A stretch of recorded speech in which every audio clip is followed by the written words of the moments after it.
Olá, meu amigo, minha amiga, meus votos de muita paz a todos. Este é o estudo do Evangelho da Federação Espírita do Estado do Espírito Santo.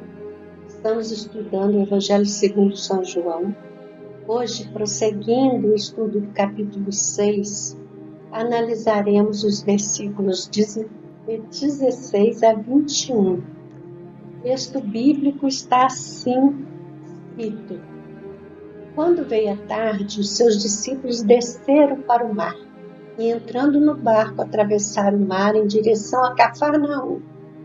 E era já escuro, e ainda Jesus não tinha chegado ao pé deles. E o mar se levantou, porque um grande vento assoprava, e tendo navegado uns 25 ou 30 estádios, viram a Jesus andando sobre o mar e aproximando-se do barco, e temeram. Mas ele lhes disse: Sou eu, não temais. Então eles, de boa mente, o receberam no barco. E logo o barco chegou à terra para onde iam. Esse episódio reúne Jesus e os seus discípulos e é aquele célebre episódio de Jesus caminhando sobre as águas, que acontece já mais para o final da permanência de Jesus aqui na terra, porque estava próxima à festa da Páscoa. E eles estavam ali no mar de Tiberíades, ou Lago de Genezaré, em direção a Cafarnaum. Essa passagem é também contada por Mateus e por Marcos. Em Mateus, a narrativa informa que Pedro pediu para também andar sobre as águas. Em Marcos, há um dado novo, pois ele diz que os discípulos não haviam compreendido o fenômeno da multiplicação dos pães e seus corações ainda estavam endurecidos.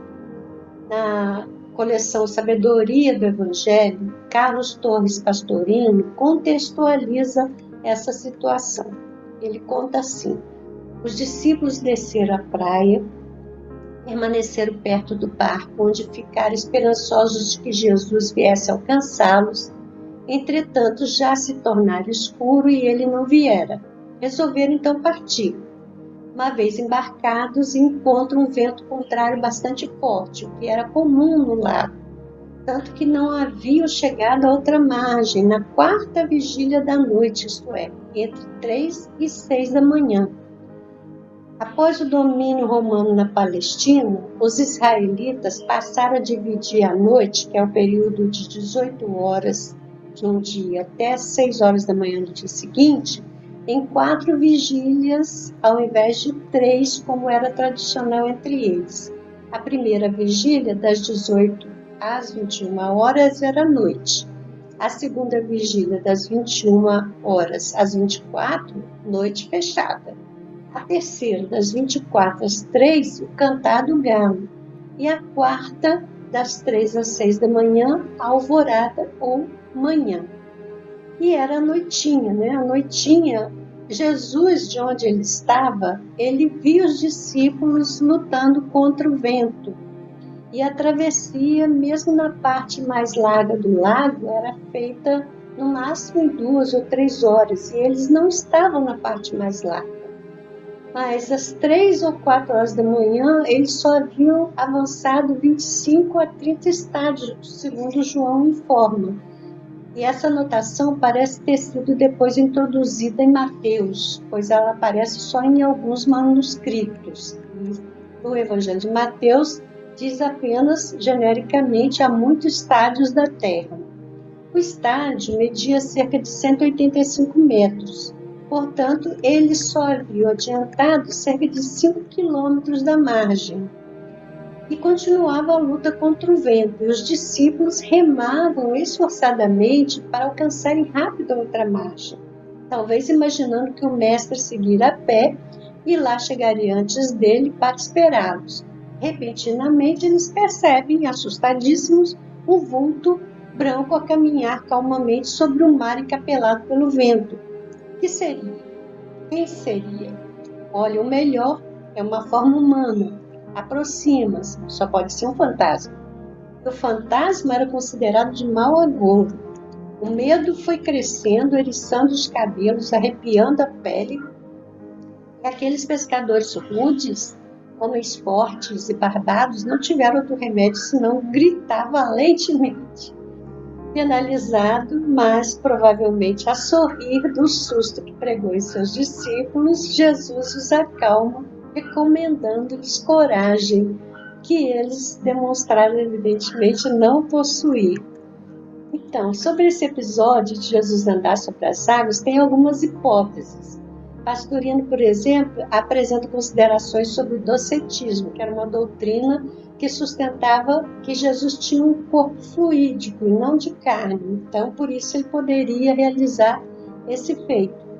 Já em A Gênese, no capítulo 15, item 42, Allan Kardec analisa assim: Jesus, embora estivesse vivo, quer dizer, encarnado, pôde aparecer sobre a água com uma forma tangível, estando alhures o seu corpo. Então, para Kardec, foi um fenômeno de desdobramento, materialização do perispírito, na cercania ali do barco.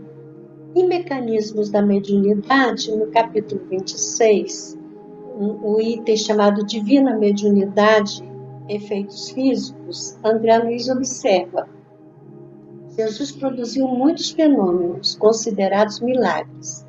Hoje, porém, tais prodígios são plenamente explicados pelo Espiritismo, revelando que não aconteceu nenhuma derrogação das leis naturais. Assim, no campo da fenomenologia física ou metapsíquica objetiva, identificamos-lo em plena levitação caminhando sobre as águas. Então, para André Luiz, o fenômeno seria analisado como levitação. E aí seria o próprio corpo físico que, então, pode se sustentar no ar, pensando aí a lei da gravidade pelo efeito que se produz com o magnetismo.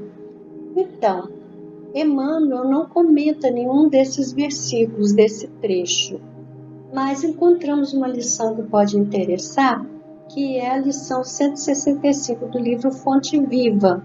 Tem o título Não Duvides, e nesse texto, Emmanuel comenta um versículo da Epístola de Tiago, que está no capítulo 1, versículo 6. Tiago diz assim: o que duvida é semelhante à onda do mar, que é levada pelo vento e lançada de uma para outra parte. E Emmanuel comenta assim: em teus atos de fé e esperança, não permitas que a dúvida se interponha como sombra entre a tua necessidade e o poder do Senhor. A força coagulante dos teus pensamentos nas realizações que empreendes procede de ti mesmo, das entranhas de tua alma, porque somente aquele que confia consegue perseverar no levantamento dos degraus que o conduzirão à altura que deseja atingir. Então, essa fala de Emmanuel, a dúvida no plano externo pode auxiliar a experimentação, nesse ou naquele setor do progresso material, mas a hesitação no mundo íntimo é o dissolvente de nossas melhores energias. Quem duvida de si próprio perturba o auxílio divino em si mesmo. Ninguém pode ajudar aquele que se desajuda. Compreendendo o impositivo da confiança que deve nortear-nos para frente, insistamos no bem, procurando-o com todas as possibilidades ao nosso alcance. Abandonemos a pressa e ouvidemos o desânimo. Não importa que a nossa conquista surja triunfante hoje ou amanhã. Vale trabalhar e fazer o melhor que pudermos aqui e agora, porque a vida se incumbe de trazer-nos aquilo que buscamos. Avançar sem vacilações, amando, aprendendo e servindo infatigavelmente, eis a fórmula de caminhar com êxito ao encontro da nossa vitória. E nessa peregrinação incansável, não nos esqueçamos de que a dúvida será sempre o frio do derrotismo, a inclinar-nos para a negação e para a morte. Aí fica aí essa mensagem de incentivo para que a gente Estude mais, confie sempre. Ficamos hoje por aqui. Até a nossa próxima oportunidade, se Deus quiser.